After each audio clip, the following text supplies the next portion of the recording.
Assalamualaikum warahmatullahi wabarakatuh. Perkenalkan, nama saya Rahmat Arizal. Saya ingin menjelaskan tentang pemikiran ekonomi Islam menurut Al-Mawardi. Riwayat hidup Al-Mawardi. Nama lengkap Al-Mawardi adalah Abu Al-Hasan Ali ibn Muhammad bin Habib Al-Baghdadi, yang lebih dikenal dengan nama Al-Mawardi. Ia lahir di Basrah pada tahun 364 Hijriah atau 974 Masehi.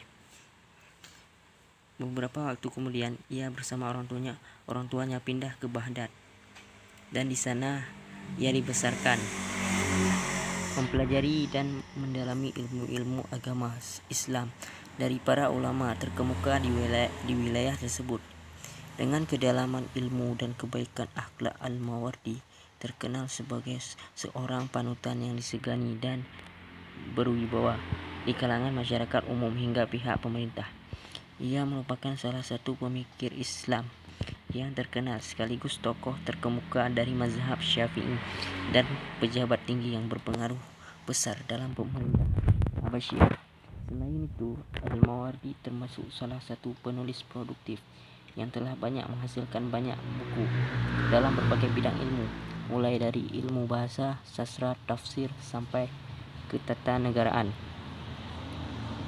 Selanjutnya, Al-Mawardi dengan ilmu yang dimilikinya, ia memulai karirnya sebagai penasihat hukum dan kemudian menjadi hakim di berbagai daerah.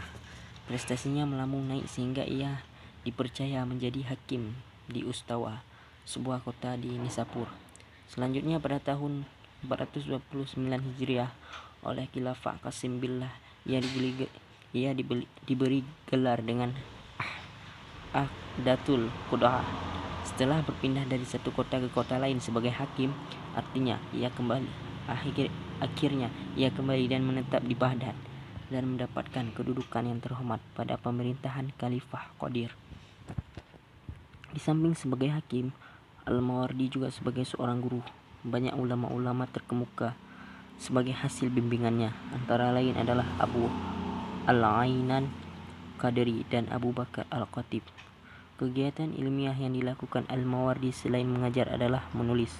Al-Mawardi adalah penulis yang produktif. Ini terbukti dengan banyaknya karya beliau, di antaranya adalah kitab Al-Hawi dalam bidang fikih, kitab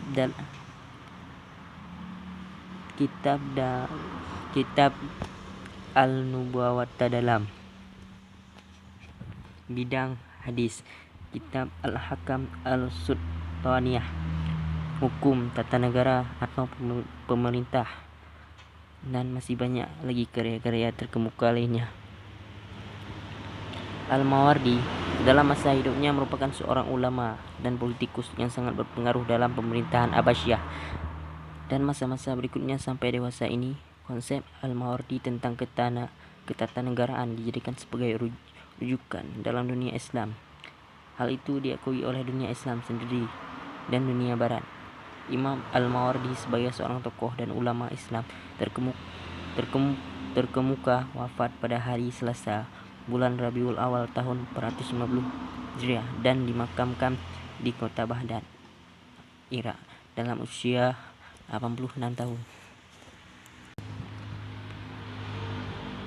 Pemikiran Al-Mawardi.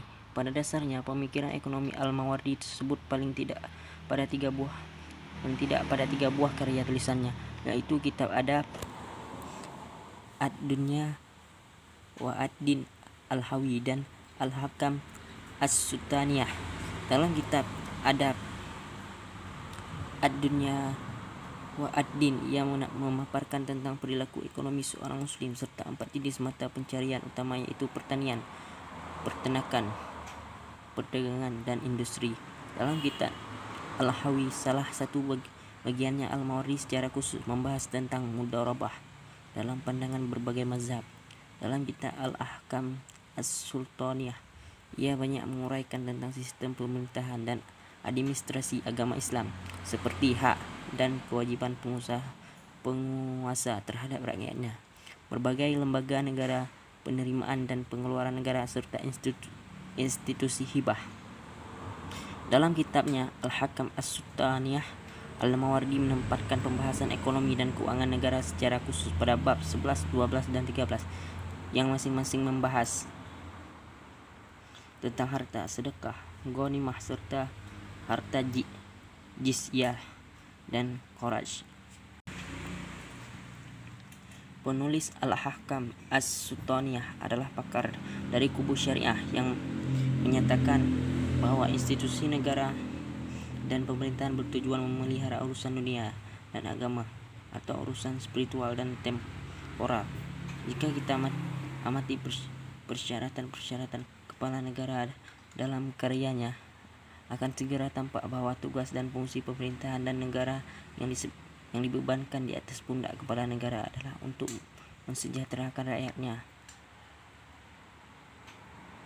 baik secara spiritual, ibadah, ekonomi, politik, dan hak-hak individual, secara berimbang dengan hak Allah atau hak publik. Tentu saja termasuk di dalamnya adalah pengelolaan harta, lalu lintas, hak dan kepemilikan atas harta, perniagaan, produksi barang dan jasa, distribusi, dan konsumsi. Sesuai itu adalah objek kajian utama ilmu ekonomi. Analisis komparatif atas kitab ini dengan karya-karya sebelumnya yang sejenis menunjukkan bahwa Al-Mawardi membahas masalah-masalah keuangan dengan cara yang lebih sistematis dan runtut. Sumbangan utama Al-Mawardi terletak pada pendapat mereka tentang pembebanan pajak tambahan dan dibolehkannya peminjaman publik. Al-Mawardi memandang bahwa dalam Islam, pemenuhan kebutuhan dasar setiap anggota masyarakat bukan saja merupakan kewajiban penguasa dari sudut pandang ekonomi, melainkan juga moral dan agama. Al-Mawardi menyebutkan tugas-tugas negara dalam kerangka pemenuhan kebutuhan dasar setiap warga negara sebagai berikut: A. Melindungi agama. B. Menegakkan hukum dan stabilitas. C. Memelihara batas negara Islam. D. Menyediakan iklim ekonomi yang kondusif. E. Menyediakan administrasi publik, peradilan, dan pelaksanaan hukum Islam. F. Mengumpulkan pendapat dari berbagai sumber yang tersedia serta menaikkannya dengan menerapkan pajak baru jika situasi menuntutnya. G. Membelanjakan dana-dana Baitul Mal untuk berbagai tujuan yang telah menjadi kewajibannya. Karya-karya Al-Mawardi. A. Bidang fikih. Kitabnya yang pertama ada Al-Hawi Al-Kabir. Kedua Al-Iqna. B. Bidang politik. Kitabnya Al-Hakam As-Sultaniyah.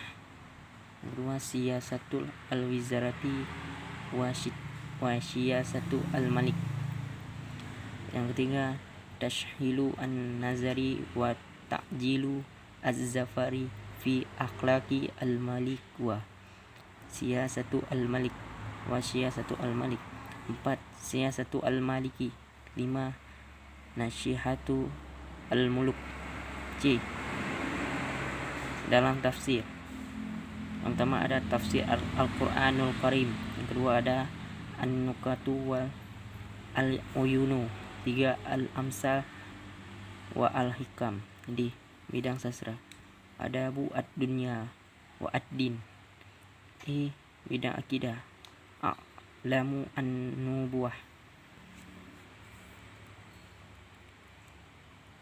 Terima kasih. Assalamualaikum warahmatullahi wabarakatuh.